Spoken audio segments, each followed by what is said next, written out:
Hello everyone, welcome to this session of Spotters and Booster 16 which focuses on AETCOM Module 2.0, that is healthcare as a right.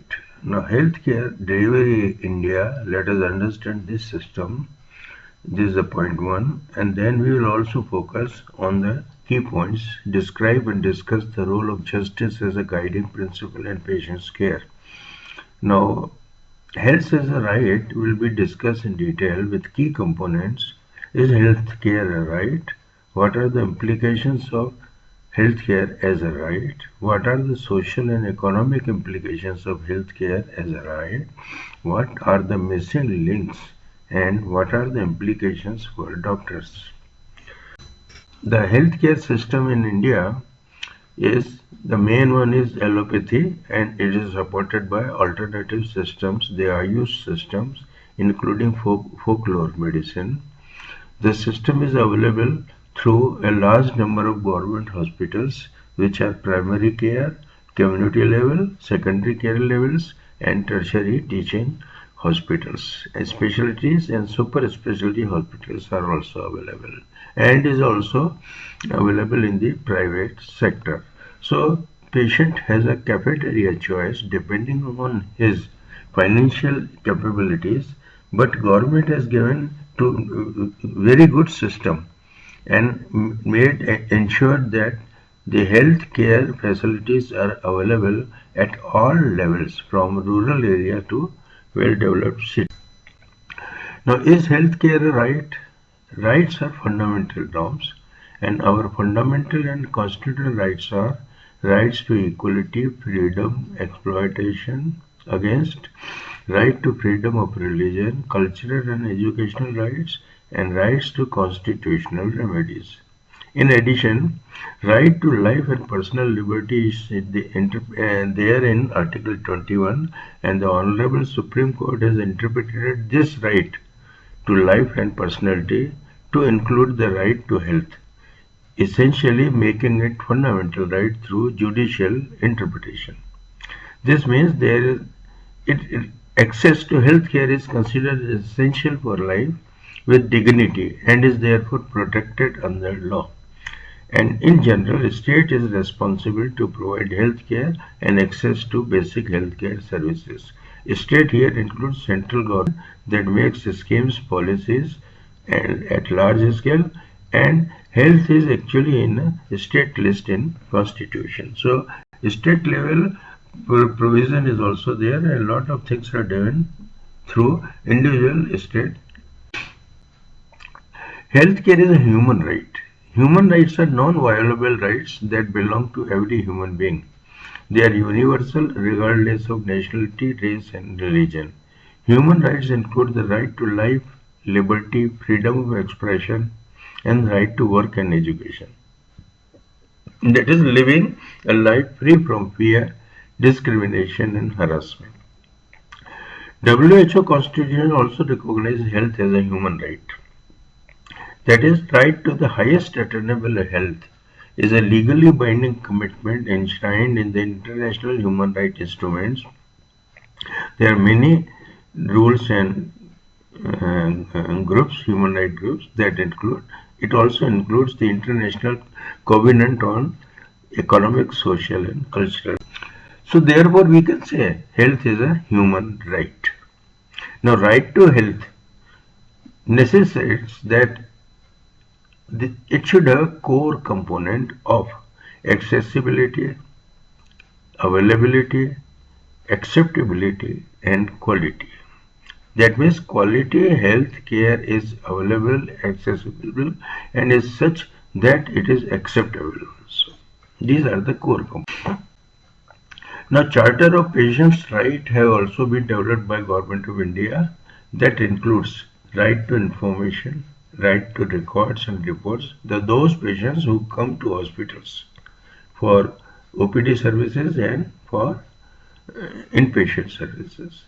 Right to emergency medical care, right to informed consent, right to confidentiality, dignity and privacy, right to second opinion, right to transparency in the rates, and care according to the prescribed rates wherever relevant, particularly in corporate hospitals, and right to non-discrimination. Also includes right to safety and quality care, right to choose alternative treatment options, right to choose source of obtaining medicine, any shop or any blood test center, right to proper referral and transfer which is free from perverse commercial influences, not the cuts, right to protect for patients' involvement in the clinical trial, biomedical and health-related research, right to take discharge of the patient or receive body of deceased from the hospital, right to patient education, and right to be heard and seek redressal.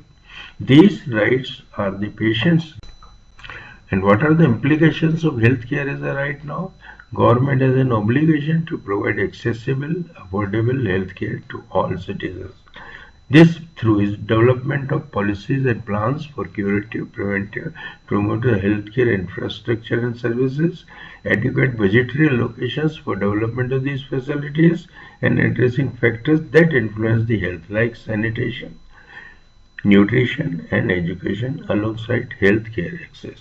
Because this is also essential for holistic health development. What are the social and economic implications of healthcare as a right? Social implications are reducing health inequalities by equitable distribution of services and resources, empowering individuals of society for promoting his or their health, and improving social determinants of the health, potable water, environmental sanitation, food, good food, nutritional and health education to promote health. Addressing poverty and discrimination.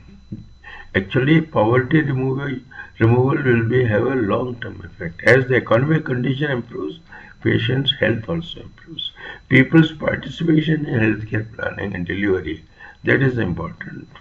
Therefore, social implications are many, and so are economic implications. Economic implication can be understood as two-way interrelationship. Economy improves better with better health. If person is healthy, he will be better able to earn. And health improves with availability of better health care resources and services. So it is interrelated.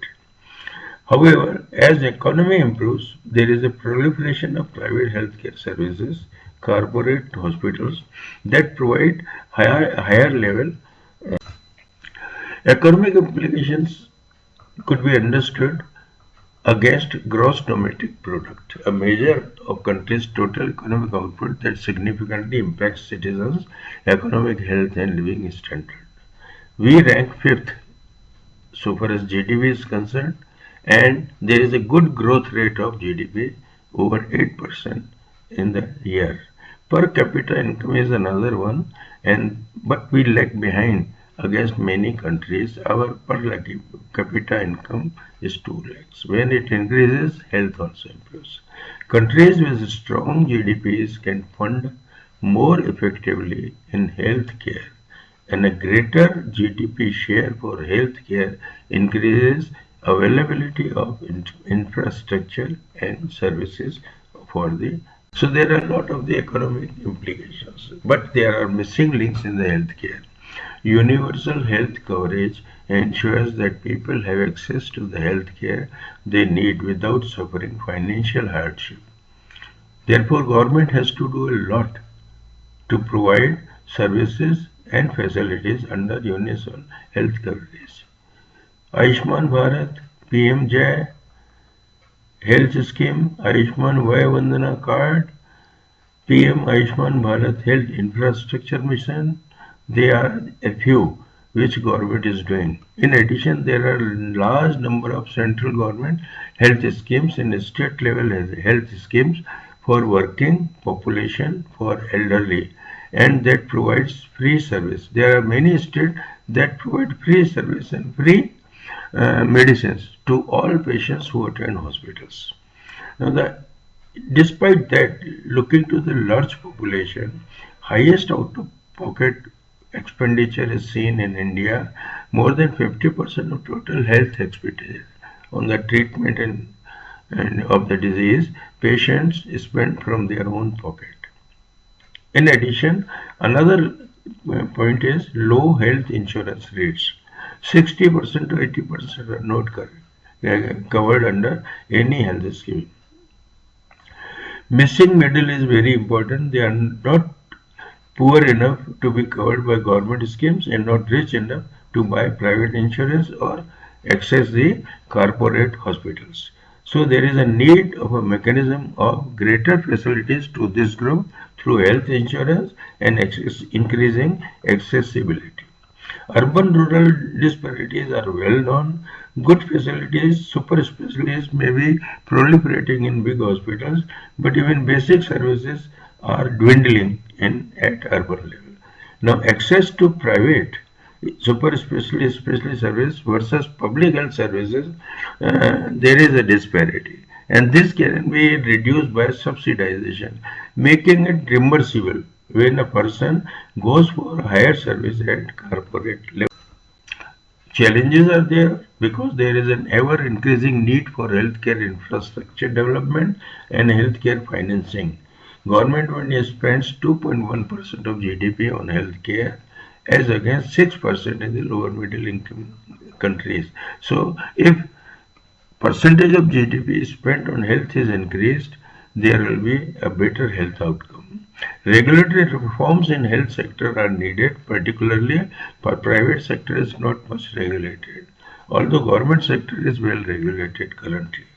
High infective disease burden is there, and one-third of the total disease burden is through infections, particularly tuberculosis, HIV, diarrheal diseases, pneumonia, and related disorders. Urban-rural divide and gender disparity has been discussed, and high out-of-pocket expenditure for such disorders increases the stress. The pictorial shows that although food cost has increases over decades, but the cost of treatment exorbitantly increases, and this burgeoning healthcare cost puts stress on the middle income groups, and there is a high out-of-pocket expenditure which patients cannot afford. So there is a lot of the disparity arising out of this factor. What are the implications for doctors? Doctors have a legal, ethical, social obligation to provide quality health care as per their training and wherever they are working, whether it is in private sector or in the government sector. And the implications are responsibility, responsiveness, accountability. Patient-centered care using core values of compassion and competence wherever they are working. Promotion of the preventive care. Larger role as care provider and healthcare manager in community. And this puts pressure on the medical profession. Increased demand for medical services, healthcare consciousness and affordability, and a shift towards preventive care from limited with availability of limited manpower. So this puts pressure. Maintaining professional boundaries is another factor that must be considered while working. Therefore, doctor has to be honest and show integrity. Dealing with the complex ethical dilemmas during clinical practice, and these complex dilemmas may not be book pictures, but they have to be interpreted against law. And coping with stress. There are times when so this is very important. Now, under this scenario, how should doctor work? Doctor should use justice as a guiding principle for healthcare. Every individual must be given what is morally right and due to him, and healthcare is a right of sick. Every patient should have equal access to standard care. Doctors should be guided by the principle of justice, provide treatment fairly and non-discriminatory to all sick. Social inequalities should not make doctors prejudice to a group, and he should be guided by the principle of justice and even under pressure. This is also enshrined in many oaths, Charak Oath, Hippocratic Oath, Modern Oath, the World Medical Association. So this is important to use justice as a guiding.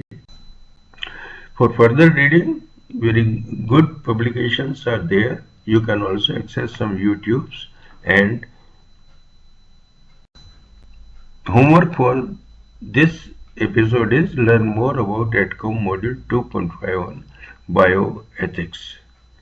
Watch next episode of SNB 17 for learning more about AETCOM. Thank you very much.